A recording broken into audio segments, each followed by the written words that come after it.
जय छठी मैया। छठी मैया का सुंदर सा पौराणिक और पारंपरिक छठ गीत, जो इस गीत के बिना छठ अधूरा लगता है। सबसे पहले इसी गीत से शुरुआत होती है, तो आप सब सुने।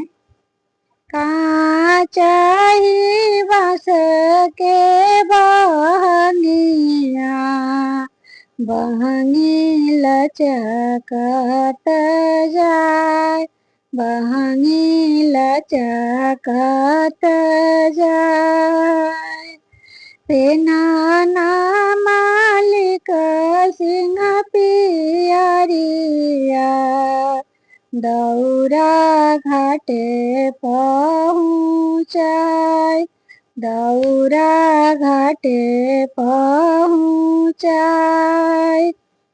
बाट जे पूछेला बटोहिया, ई दौरा के करा के जाय, ई डाल के करा के जाय।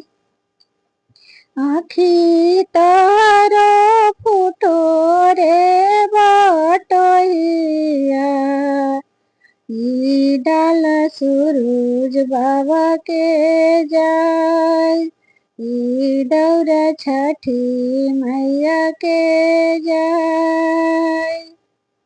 काचाही बांस के बहंगिया, बहंगी लचकत जाय, बहंगी लचकत जाय।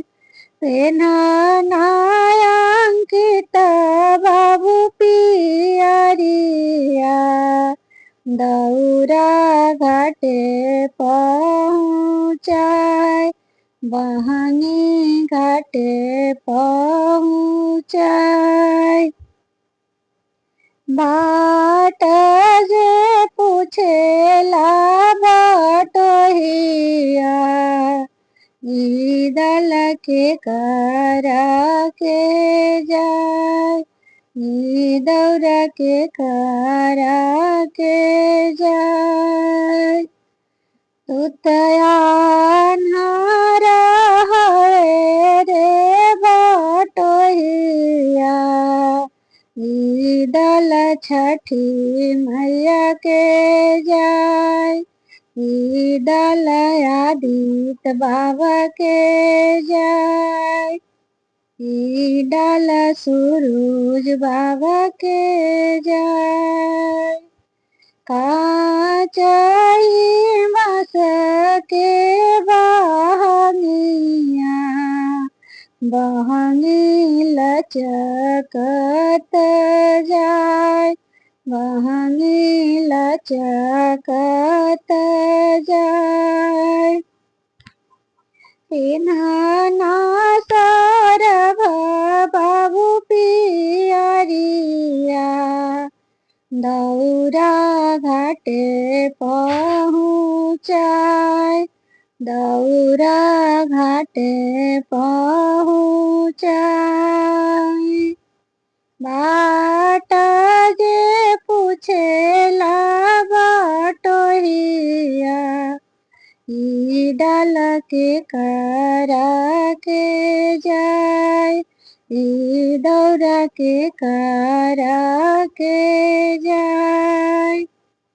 आन्हार हरे रे बटोहिया, ई दौरा छठी मैया के जाय, ई डाल आदित्य बाबा के जाय, ई डाल सूरज मल के जाय। जय छठी मैया की जय।